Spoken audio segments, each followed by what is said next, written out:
di bab sebelumnya. Ada beberapa teorema penting yang ada di eh, section 7.2 ini ya. Nah, sebelum masuk ke 7.2, mungkin saya refresh kembali apa yang ada di 7.1. Ya, coba eh, integral, ya, fungsi dikatakan terintegral secara Riemann jika apa?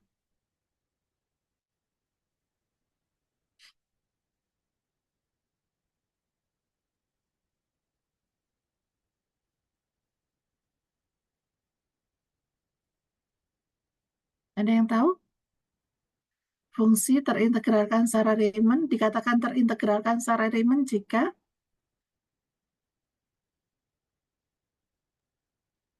Untuk setiap epsilon positif ada delta positif sehingga partisi bertandanya itu kurang dari delta sehingga jumlah Riemannnya sama limitnya itu kurang dari epsilon, Ibu.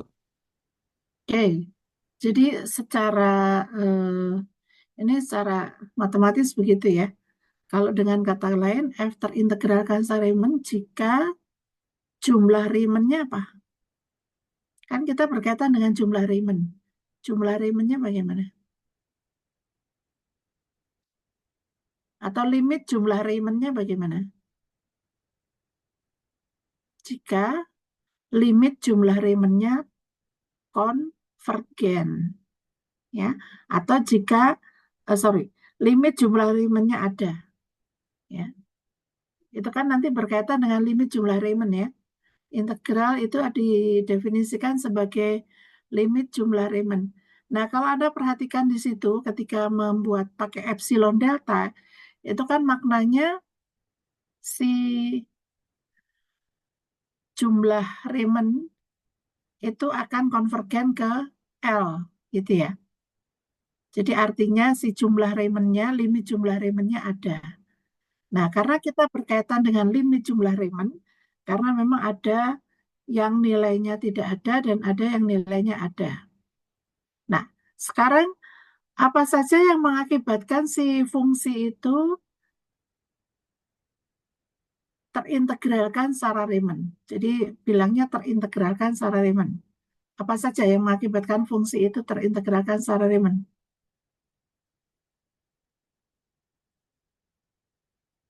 Hmm? Atau fungsi apa saja yang terintegralkan secara Riemann?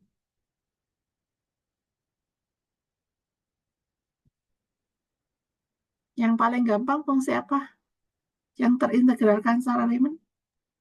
Fungsi Fung- kontinu. Fungsi kontinu selalu terintegralkan secara Riemann.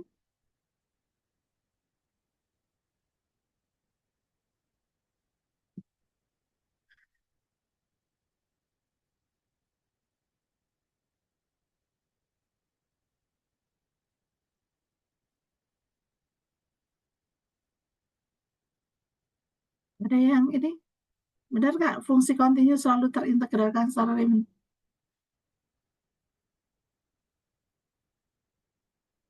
Betul?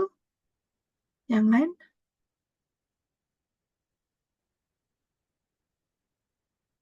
Apakah fungsi kontinu itu terintegralkan secara Riemann?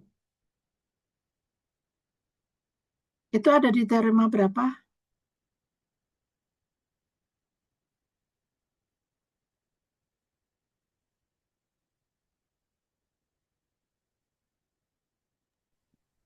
727, Bu. 727?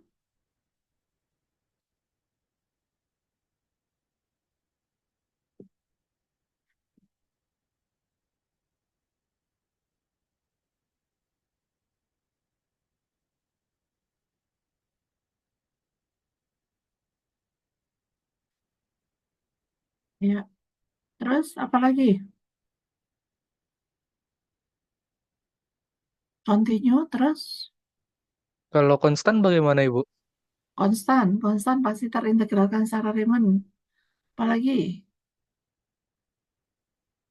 itu di teoremanya tuh ada banyak tuh yang mengakibatkan dia terintegralkan secara Riemann. Ada fungsi Fungsi Fungsi tangga, Ibu. ton, fungsi tangga. Terus, apa lagi?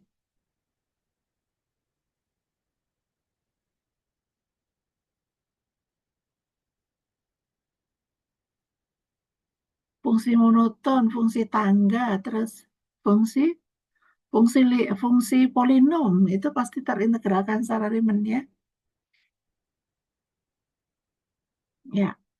Nah, kemudian kalau kita punya fungsi terintegralkan secara Riemann, akibatnya apa?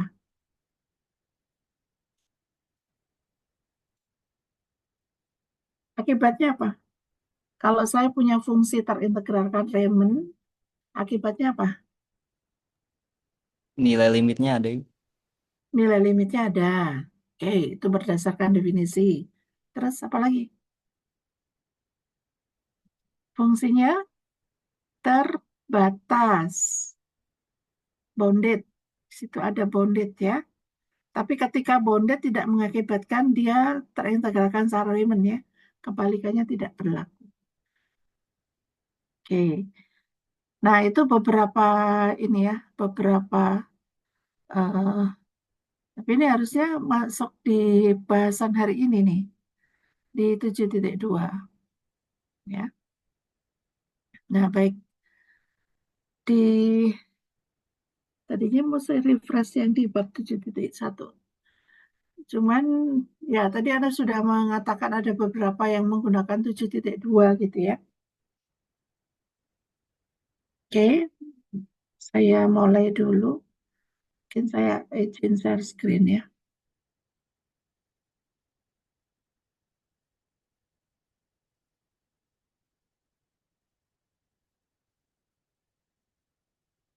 Apa 7.2 sudah ya? Atau belum ya?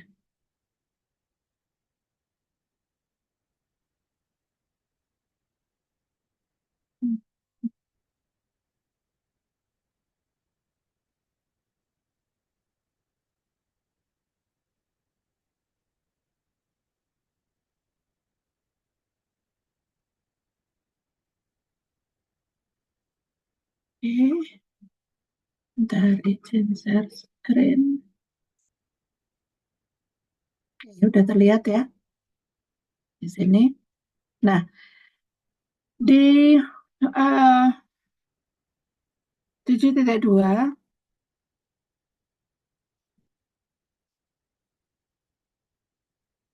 kita lihat ada kriteria Cauchy ya. Nah, eh, sebenarnya sama halnya dengan pada saat kita menentukan ini kan kalau kita mengatakan dia terintegralkan secara Riemann kan nilai limit ada gitu ya, limit jumlah parsialnya. Nah, ketika kita bicara limit kan di sana ada eh, kriteria Cauchy yang digunakan, yaitu berkaitan dengan bahwa kita tidak harus tahu nilai limitnya di mana, tetapi yang jelas selisih dari eh, nilai fungsi untuk X dan Y sembarang, maka nilainya semakin kecil gitu ya. Nah, kita lihat di sini. Nah, kriteria Cauchy agak berbeda sebenarnya kalau di berbeda banget sih enggak gitu ya. Cuman di sini ada analoginya ya. Ketika kita menggunakan dua partisi yang berbeda, ya, dan panjang partisinya itu kurang dari mu epsilon, maka kita bisa menentukan bahwa si panjang partisi, jumlah Riemann antara partisi bertanda P dan partisi bertanda Q itu jumlahnya kurang dari epsilon. Ini katakanlah gini ya, ini dari A sampai B. Ya. Ini partisinya katakanlah dibuat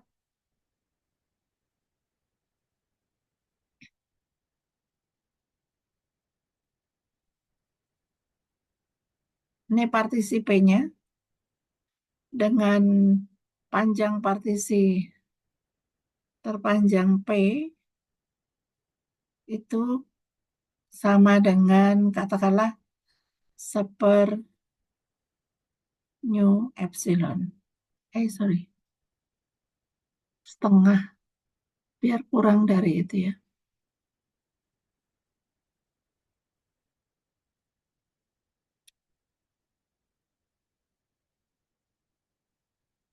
Ini pasti kurang dari. Nah, saya punya panjang partisi yang lain nih. Punya partisi bertanda yang lain dari A sampai B. Nah, panjang partisi bertanda Q itu misalkan sama dengan sepertiga, gitu ya. Nah, ini sama-sama kurang dari nih. Nah, partisinya mungkin beda gitu ya.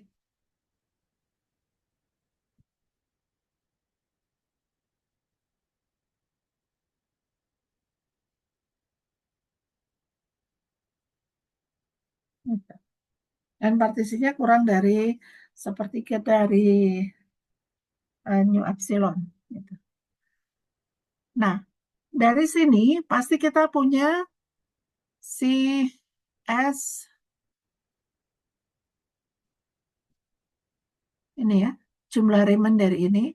Ini adalah sigma F XI delta XI gitu ya. Kemudian S F, P ini juga sigma dari F XI delta XI. Nah, ini supaya membedakan mungkin harus ditambahkan ini ya. Saya nggak pakai XI, mungkin di sini. Ya benar sama aja ya. Ya. Jadi delta YI-nya itu berkaitan dengan masing-masing delta YI-nya itu kurang dari sepertiga kali, sedangkan di sini delta YI-nya, delta XI-nya kurang dari setengah gitu. Ya, paling besar adalah ini pakai sama dengan ya. Paling besar di sini sepertiga nu epsilon, ini setengah nu epsilon. Nah, sehingga jumlah partisi bertanda yang di sini dengan yang di sini selisihnya itu kurang dari epsilon. Ya. Nah, di kriteria Cauchy ini Anda perhatikan bahwa si teoremanya berlaku biimplikasi. Kalau berlaku biimplikasi, maka kita harus buktikan ini P maka Q, Q maka P, gitu ya. Nah, sekarang kita lihat bukti yang ke kanan. Ya. Kemudian di sini ada F anggota R AB, jadi terintegralkan secara Riemann pada interval AB. Kemudian dengan nilai integralnya L, gitu ya. F itu terintegralkan pada AB dengan integralnya L. Nah, sekarang di sini dipilih nu epsilon itu sama dengan delta epsilon per 2. Jadi positif, sehingga jika kita punya partisi bertanda P dan Q, yang masing-masing itu panjang partisinya kurang dari nu epsilon, maka si SF jumlah Riemann pada partisi P dikurangi L itu kurang dari epsilon per 2. Kenapa dipilih epsilon per 2? Ya ini supaya nanti ketika dijumlah ini kurang dari epsilon gitu ya. Nah, karena di sini F jumlah Riemann dari S FP dan dikurangi S FQ, ini kita bisa menambahkan dengan 0. Jadi 0 itu diganti min L plus L. Ya, ini sama kurang dari epsilon. Dan ini sudah terbukti untuk ke kanannya. Sekarang bagaimana kalau ke kiri? Ya.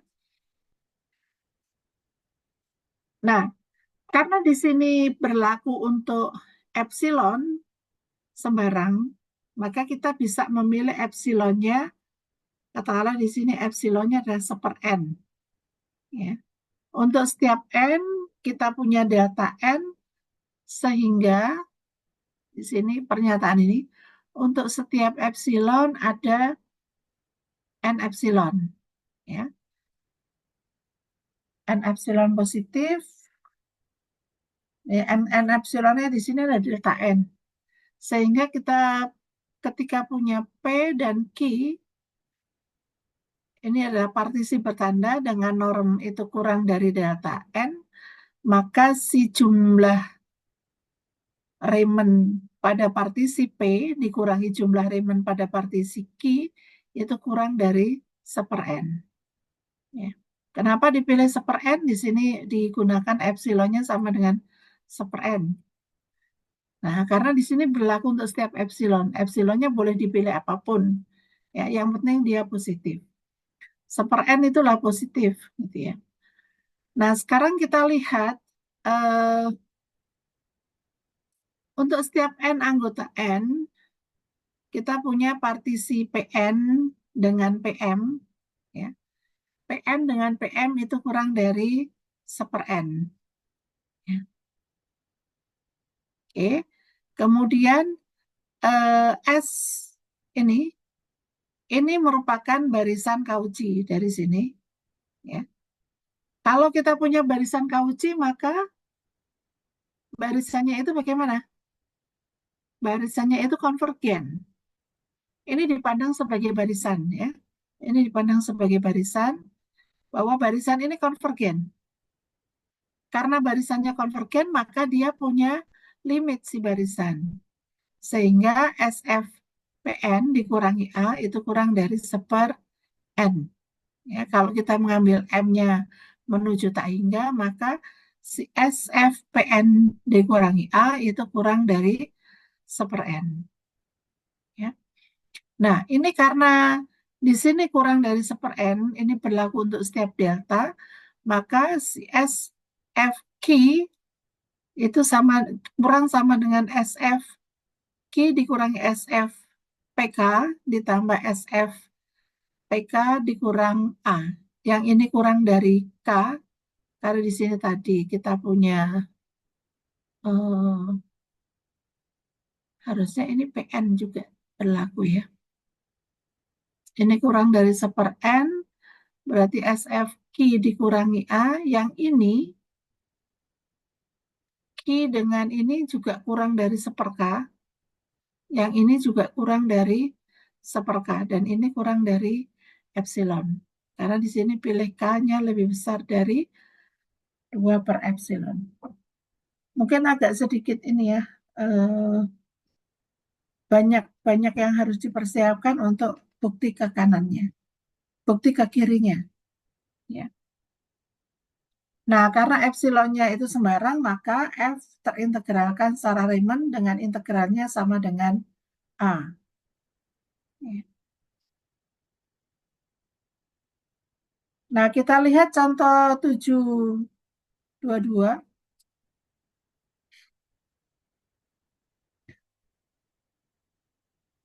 Ini menggunakan kriteria Cauchy ya untuk menunjukkan bahwa si fungsinya itu terintegralkan atau tidak terintegralkan. Ya, kalau tidak terintegralkan, maka kita bisa menggunakan negasi dari pernyataan itu. Ya.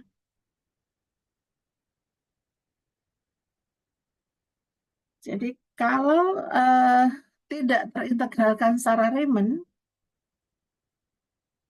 ya, maka ada pernyataannya jadi begini. Ada epsilon 0 positif, sehingga untuk setiap n lebih besar 0, terdapat partisi bertanda P dan Q dengan masing-masing normnya kurang dari nu, sedemikian hingga selisih dari jumlah partisi bertanda terhadap P dan jumlah partisi bertanda terhadap Q itu lebih besar sama dengan epsilon 0. Ya. Ini negasi dari pernyataan tadi ya. Nah, ini kita bisa gunakan untuk menunjukkan fungsi Dirichlet. Fungsi Dirichlet itu yang mana? Fungsi yang nilainya 1 pada saat X-nya rasional dan nilainya 0 pada saat X-nya irasional untuk menunjukkan bahwa dia tidak tidak terintegralkan secara Riemann, kita bisa menggunakan kriteria Cauchy tadi. Oke, sekarang kita lanjut ke teorema Apet. Ya, teorema Apet ini juga berlaku pada integral ya. Jadi kalau integralnya, jadi kalau kita punya ini ada fungsi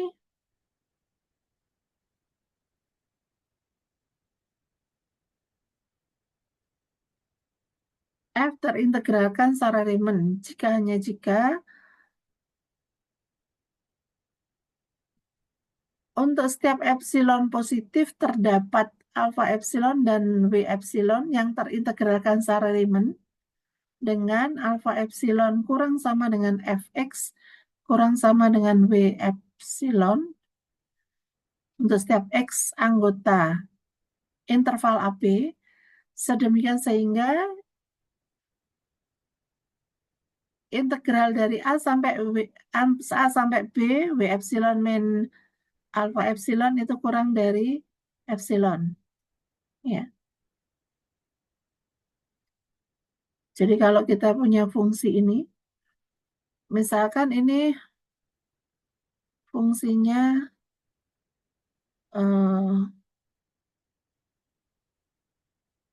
ya. Jadi kalau di sana nilainya itu kurang dari epsilon, sebenarnya w epsilon min alfa epsilon itu cukup dekat gitu ya. Cukup dekat. Ya, cukup dekat itu ya kita bisa mengatakan dia sama tetapi hanya di beberapa titik yang tidak sama.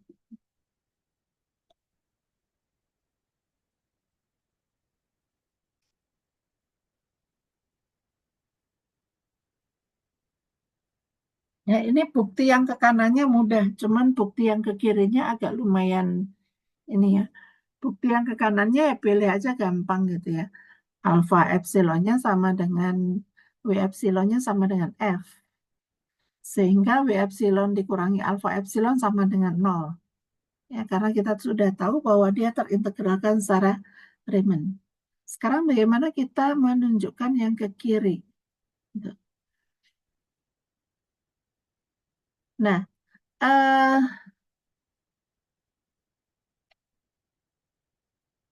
karena kita tahu bahwa si fungsi alfa dengan W itu adalah masing-masing itu terintegralkan secara Riemann, maka kita punya, kalau kita ambil partisi bertanda apapun, ya, pasti ini berlaku begini.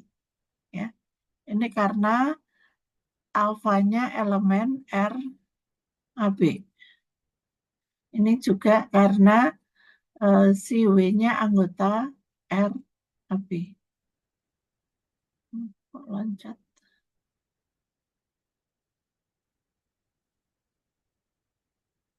Ya, elemen R AB.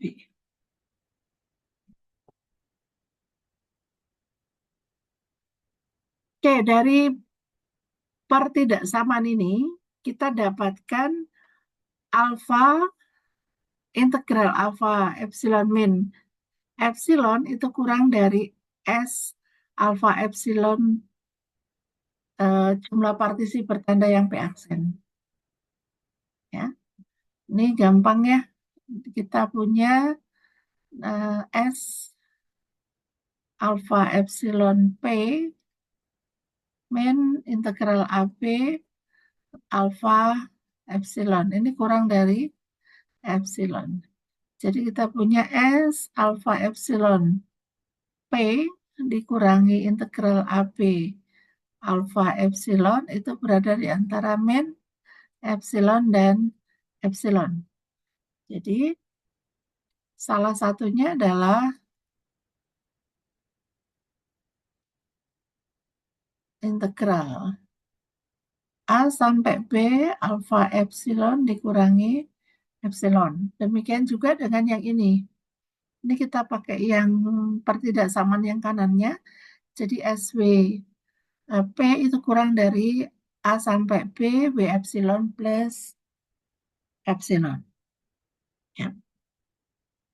Sehingga kita punya si SFP, ya, itu berada di antara S alpha epsilon dan SW epsilon. Ya, ini kita tahu ini. Dari mana? Karena F itu berada di antara alpha epsilon dan W epsilon. Sehingga dari sini kita dapatkan ini akan berada di antara alpha epsilon min epsilon dan W epsilon plus epsilon. Oke, akibatnya apa di sini?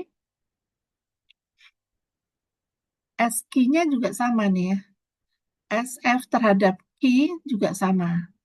Artinya SF terhadap P dikurangi SF terhadap Q itu kurang dari W epsilon dikurang A sampai B alpha epsilon. Nah, karena ini berlaku ini kurang dari nilai epsilon, maka memenuhi kriteria Cauchy yang mengakibatkan F terintegralkan secara Riemann. Apakah boleh di sini 3 epsilon? Ya boleh saja gitu ya. Kalau Anda mau di sini nanti tidak epsilon, misalkan menjadi epsilon saja, ya boleh. Anda bisa mengotak-atiknya di sini ya. Ini bisa kurang dari 1/3 epsilon. Ya. Atau 1/4 epsilon ya.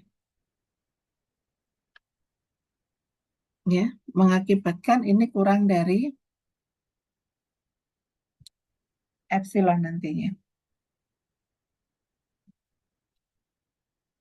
Nah, ini yang berikutnya, ini tadi yang saya sudah singgung tadi ya. Ada beberapa fungsi yang terintegralkan secara Riemann. Fungsi-fungsi apa saja? Ini adalah kelas-kelas fungsi yang terintegralkan secara Riemann. Coba kalian tabulasi. Ya. Fungsi apa saja yang terintegralkan secara Riemann di sini?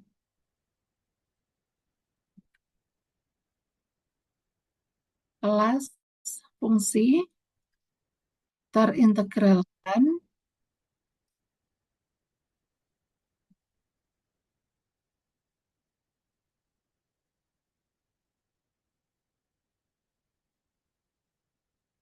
fungsi apa saja?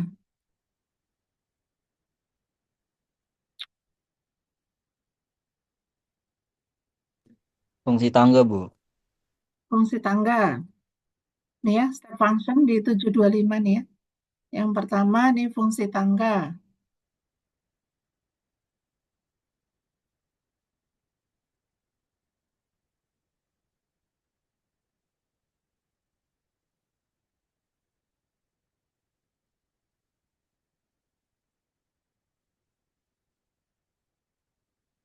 Terus apa lagi?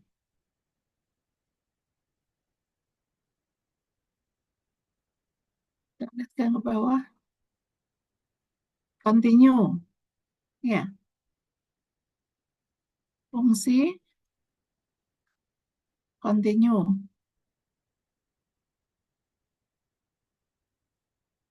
Yang ke bawah lagi ada Fungsi fungsi polinom. monoton. Ya, polinom nanti ya.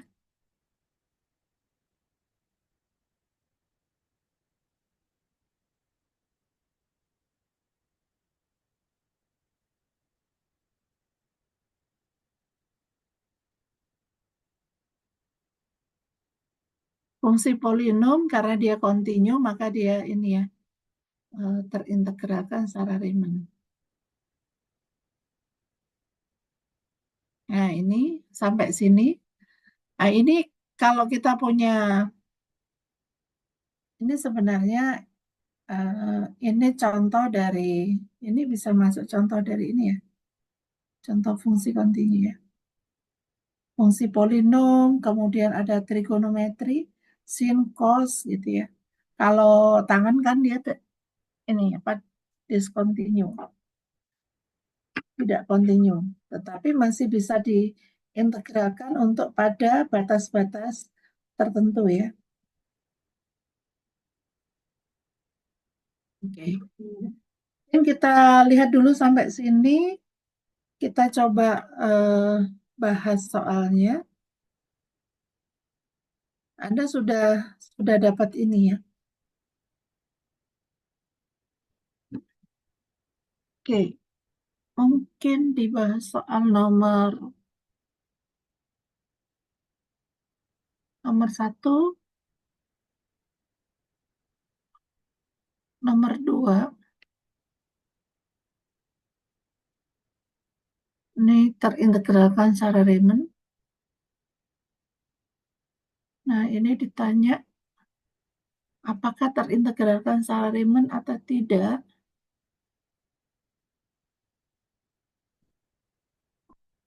Sama nomor 6. Itu inilah. Oke, silakan dari 1 sampai 6 dicoba dulu.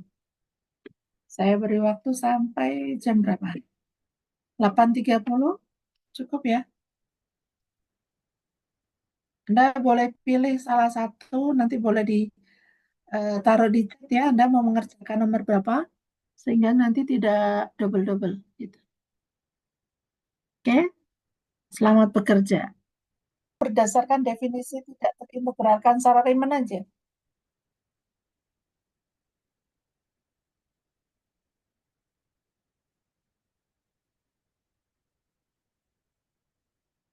Itu berdasarkan definisi tidak terintegralkan secara Riemann dengan menggunakan kriteria Cauchy. Coba di kriteria Cauchy itu mengatakan apa sih? Kalau F terintegralkan secara Riemann, maka ada bla bla bla bla gitu ya. Kalau tidak terintegralkan secara Riemann, berarti negasi dari itu kan? Benar nggak? Iya, Bu. Ya. Jadi pakai ini aja. Itu mah gampang nomor satu. Nih, lihat ini ya. F terintegralkan secara Riemann. Jikanya jika, ini kan jikanya jika nih. Nah, kalau di sini ini P jika hanya jika Q, ini kan sebenarnya ekuivalen dengan tidak P jika hanya jika tidak Q. Yang kamu punya kan tidak P kan? Jadi si fungsinya ini tidak terintegralkan secara Riemann. Kalau tidak terintegralkan secara Riemann berarti negasi ini dong. Ada epsilon 0 untuk setiap n epsilon positif. Jika saya punya partisi bertanda ini yang kurang dari ini, mengakibatkan ini lebih besar dari epsilon. Gitu. Hanya berdasarkan definisi ini, teorema ini. Jelas, Paki?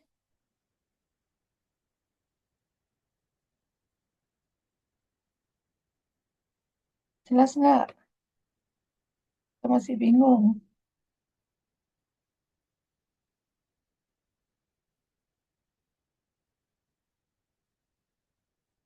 Masih bingung?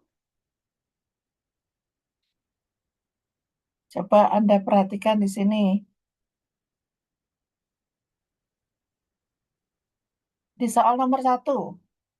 Soal nomor satu itu yang diketahui apa itu? Ini loh.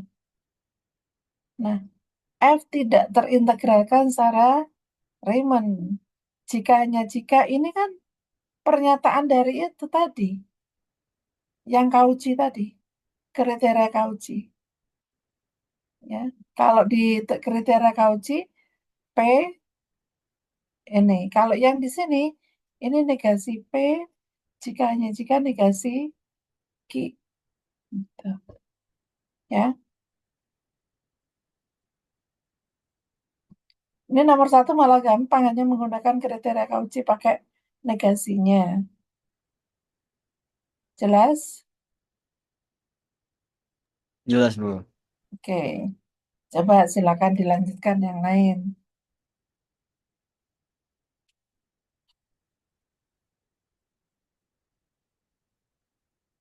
Dibaca baik-baik tuh soalnya ya.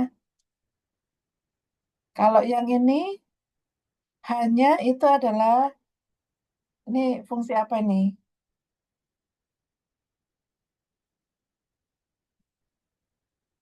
Ini rasional, ini sama dengan 0 eh, untuk X anggota irasional. Tunjukkan bahwa H itu tidak terintegralkan secara Riemann. Bagaimana kita menunjukkan tidak terintegralkan secara Riemann? Tadi yang ada contoh fungsi Dirichlet tadi lah. Mana tadi?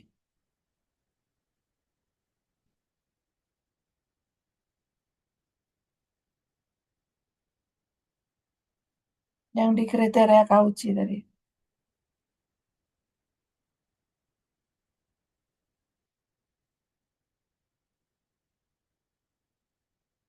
Nah, nih, Anda aplikasikan ini. Ini hampir mirip dengan yang ini, pernyataan yang ini. Untuk yang nomor 2. Ya. Kalau di sana tadi, Dirichletnya yang rasional malah di sini fungsi. Kalau di sini 0 ya, irasional. Anda gunakan ini nih. Hampir mirip dengan ini. Yang nomor 2. Ya. Mungkin saya kasih clue-nya saja. Nomor 2 itu hampir mirip dengan itu tadi. Nomor 3 gimana nomor 3? HX sama dengan K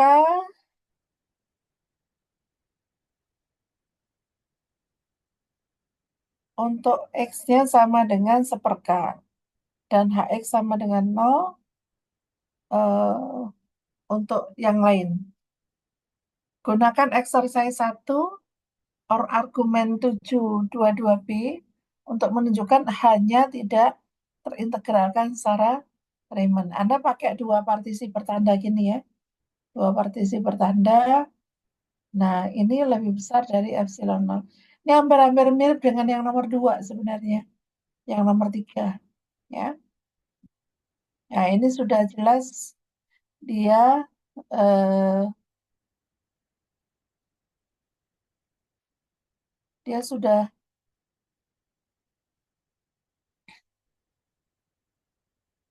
di situ dikatakan tidak bisa, oh, dia ngikutin teorema, eh, ikuti teorema apa? Apakah F-nya terintegralkan secara Riemann di interval 0,1 apa enggak? Gitu. Ya, kalau terintegralkan secara Riemann dengan teorema Apet, ya Anda lihat apakah premisnya itu dipenuhi enggak oleh si fungsi F. Ya. Demikian juga dengan alfa dan W-nya. Apakah memenuhi premis pada teorema Apet. Nah, ini nomor 5 mah gampang. Nomor 6,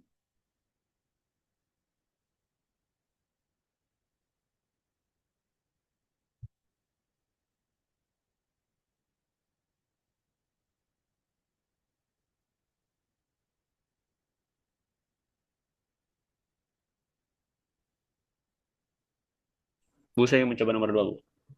ya silakan. Ini saya substar nih. Silakan.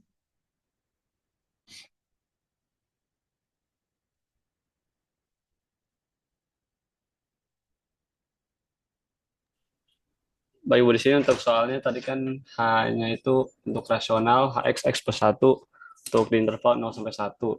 Dan Hx 0 jika X-nya itu di 01 itu irasional.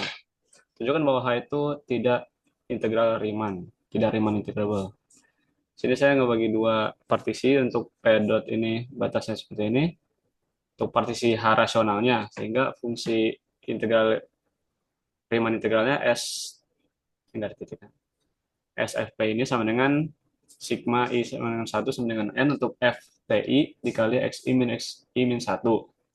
Karena FTI tadi X plus 1, jadi ini X saya ganti dengan TI, jadi TI plus 1, di mana TI plus 1 ini lebih besar sama dengan 1. Sehingga saya bisa masukkan ini ke fungsi ini, jadi lebih besar sama dengan sigma I sama 1 untuk N, XI min 1, di mana ini hasilnya adalah 1. Untuk yang Q-nya, ini sih saya pakai Y dan ini S. Untuk partisi H yang irasional.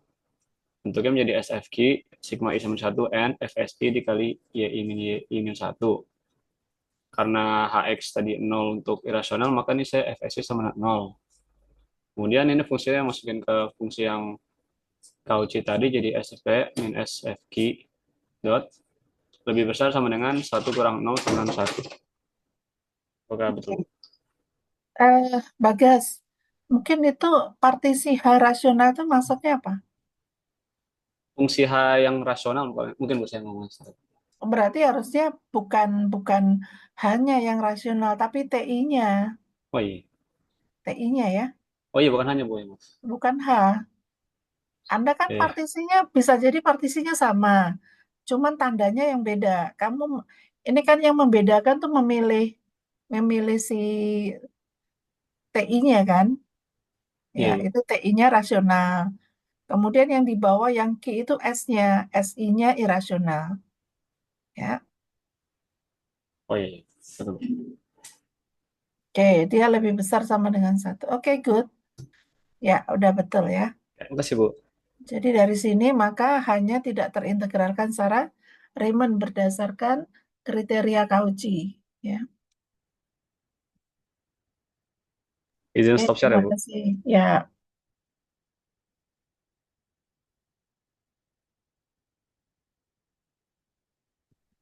Saya izin presentasi nomor 4, Bu. oke, silakan Elvin. Oke, saya bisa bantu. Bukan kunci Ah, ponsel Anda pas. terlebih Matiin kenapa begini? Di sini nomor 4 ini kan dimisalkan jika alpha X-nya itu min X dan omega X-nya itu dengan X. Di sini kita disuruh membuktikan menggunakan Swiss theorem apakah memenuhi. Ini kalau dari teorema 7.2.3 itu untuk elemen Riemann interval A sampai B itu berlaku jika dan hanya jika untuk setiap epsilon lebih dari 0. Berarti harus berlaku untuk setiap epsilon lebih dari 0, di mana memenuhi itu integral A sampai B omega epsilon dikurang alpha epsilon itu harus kurang dari epsilon. Nah, di sini pengerjaan saya mencari dulu nilai integral A sampai B-nya untuk omega dikurang alfanya itu didapat sama dengan 1. Nah, karena epsilon ini bersifat sembarang, jadi saya misalkan epsilon ini sama dengan setengah. Sehingga integral A sampai B epsilon kurang alfa epsilon itu sama dengan 1. Lebih besar dari epsilon sama dengan setengah. Dari sini kan kontradiksi. Harusnya kan untuk setiap epsilon lebih besar 0 itu integralnya harus lebih kecil dari epsilon. Di sini didapatkan nilai integralnya itu lebih besar dari epsilon. Karena dua pernyataan ini saling kontradiksi, maka pernyataan ini belum memenuhi Swiss theorem dari teorema 7.2.3. Ya. Ini integral dari 0 sampai 1 X dikurangi min X itu sama dengan 1 ya. Iya. Oke. Dari atas saja sudah ketahuan ya bahwa si ini tidak memenuhi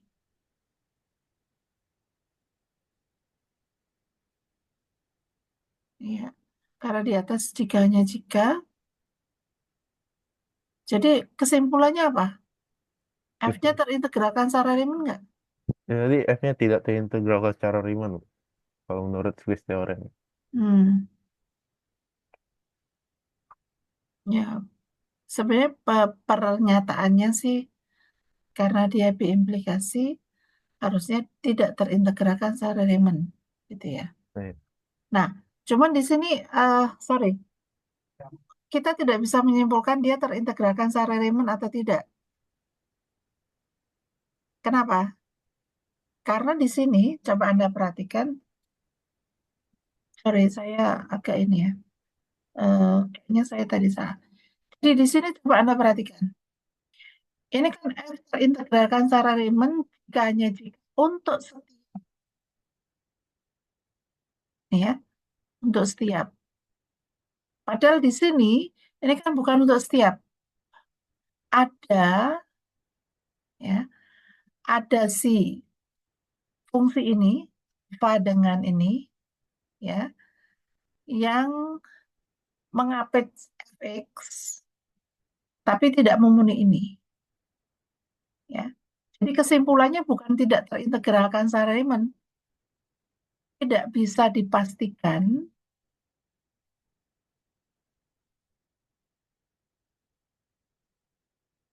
bahwa F itu terintegralkan secara Riemann.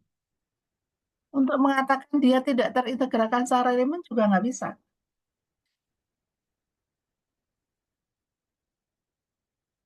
Bisa ya? Oh, bisa, bisa, bisa. Ini, oh iya benar. Bentar, bentar.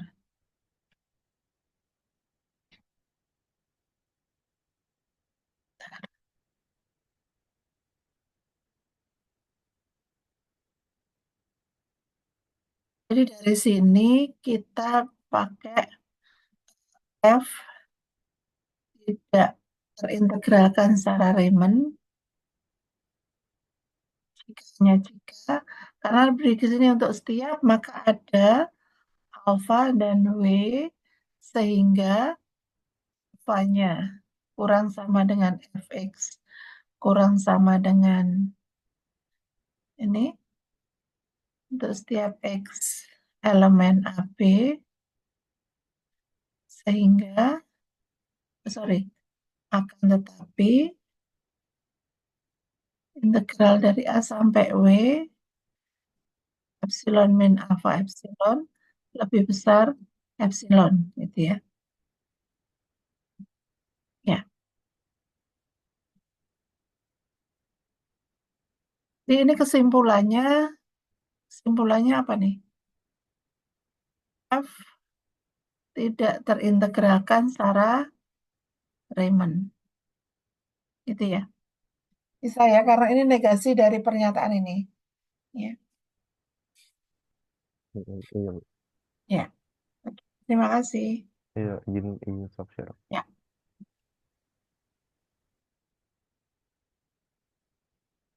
Oke, silakan yang lain.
Eh, Tadi Ibu sudah jelaskan kalau tinggal dinegasikan saja. Jadi saya di sini definisi yang tadi yang 7.2.1 saya negasikan sehingga untuk yang eta epsilonnya ini saya pilih yang 1/n, Bu.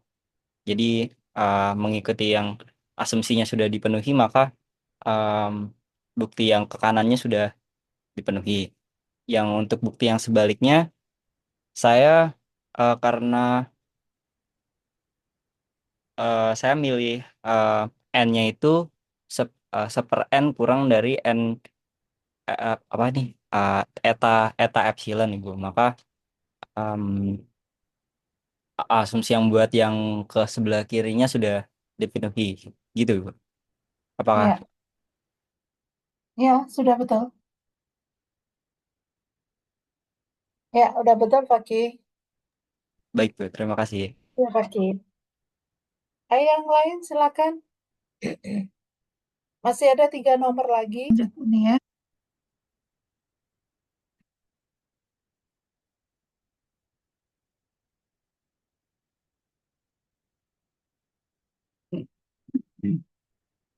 Oke, kita lanjut ke nih materi berikutnya ya. Tadi sudah sampai pada kriteria apa saja, kelas-kelas apa saja yang merupakan fungsi yang terintegralkan secara Riemann. Nah, sekarang kita lihat beberapa teorema yang berkaitan dengan fungsi yang terintegralkan secara Riemann. Ya, yang pertama adalah teorema penjumlahan. Jadi kalau kita punya fungsi terintegralkan secara Riemann pada interval AB, ya, maka ini intervalnya bisa kita pecah integralnya, ya. Jadi kalau kita punya C itu pada interval AB, C-nya itu titik interior ya pastinya. Kemudian F terintegralkan secara Riemann pada interval AB, jika setiap restriksinya, jadi kalau kita restriksi pada interval A sampai C dan C sampai B, dua-duanya terintegral secara Riemann. Ya. Jadi kalau F anggota RAB,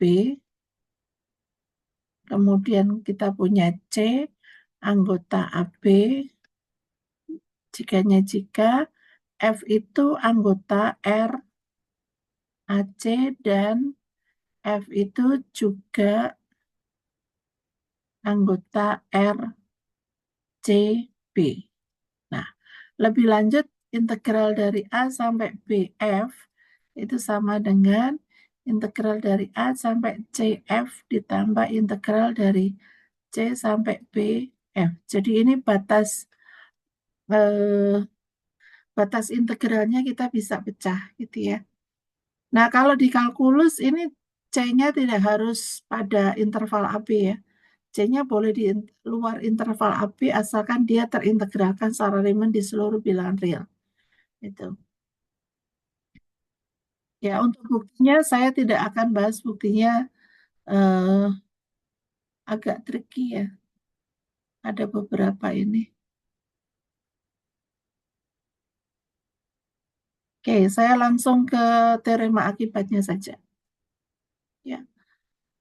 Nah, kemudian kalau F-nya itu anggota RAB, kemudian CD itu termuat di dalam AB, ya, maka restriksi F pada CD itu termuat di dalam RCD.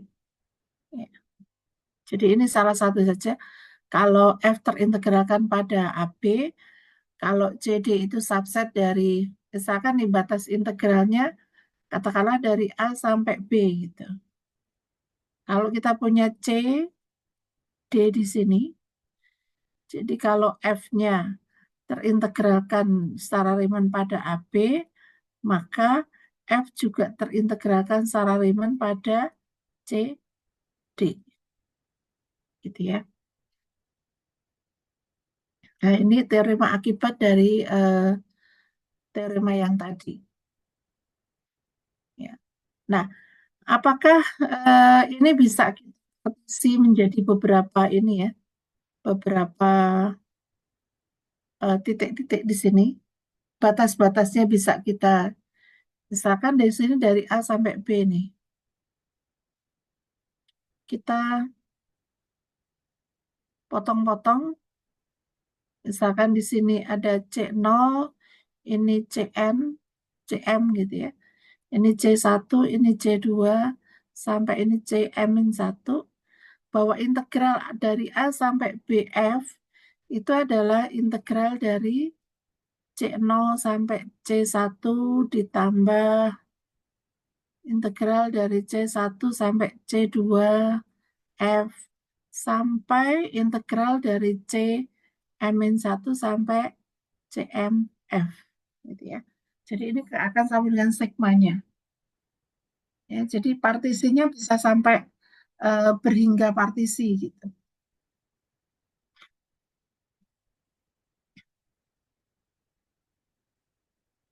Kemudian di sini ada definisi minus dari,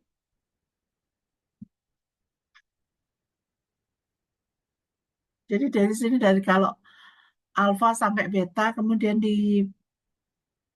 didefinisikan pendefinisian kalau alfa betanya itu anggota AB, betanya itu lebih besar dari alfa, maka integral dari beta sampai alfa F itu didefinisikan. Ini definisi ya, sekali lagi ini definisi.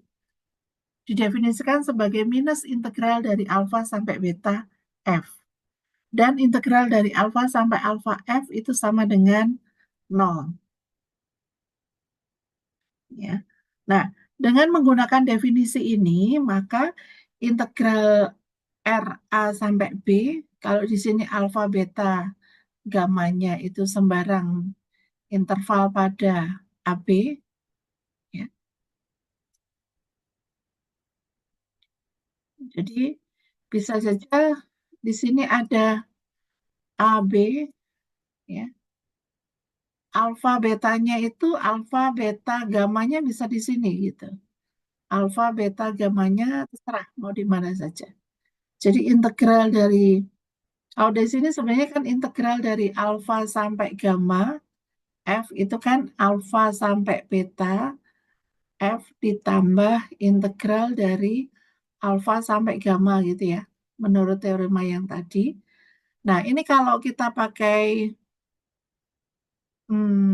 alfa sampai betanya,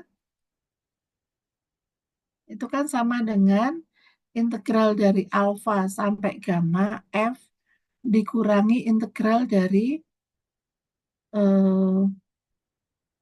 alfa sampai, sorry, ini salah ini.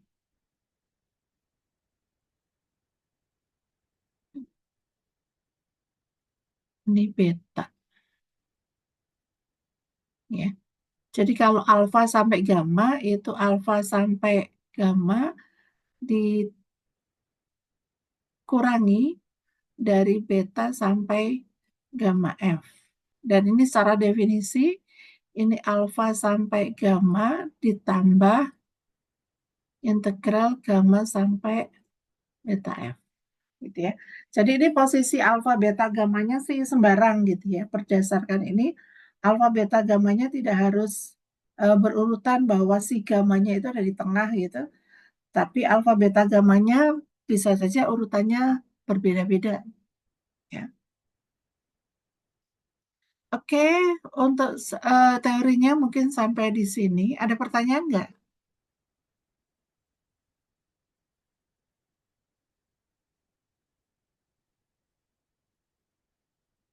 Tidak ada?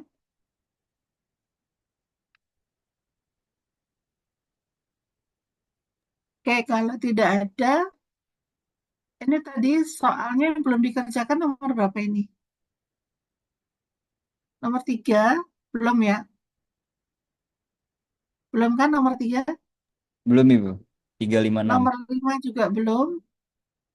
Nomor 6 juga belum. Ya.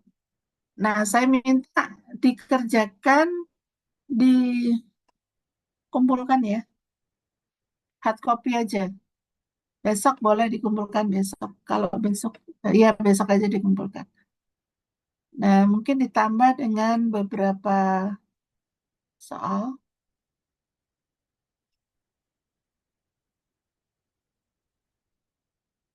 Nomor 11. Jadi ada 3 soal tadi ya. Tambah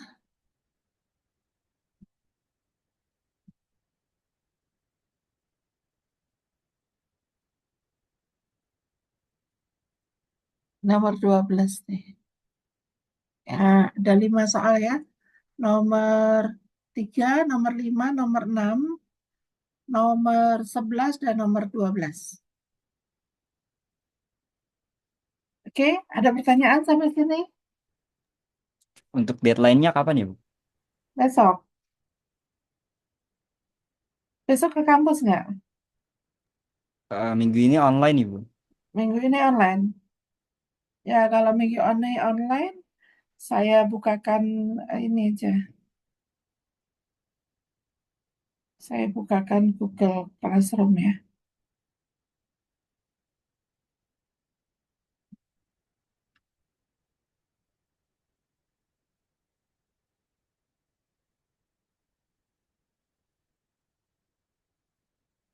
Atau gimana baiknya?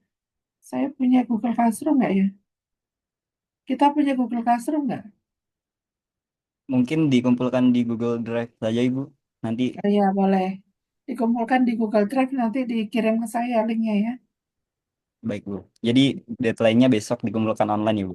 Ya, ya nanti PJ-nya infokan ke saya ininya ya, linknya ya.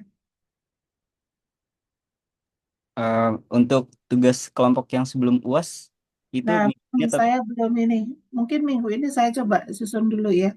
Kemarin sudah ada beberapa problem yang sudah dipropos, cuman belum. Kemarin itu berapa kelompok ya? ada 9, Bu, untuk kelas B. Kan? Oke, nanti kita coba ada 9 problem. Ya. Oke, baik. Terima kasih semuanya. Mungkin saya sampai di sini saja.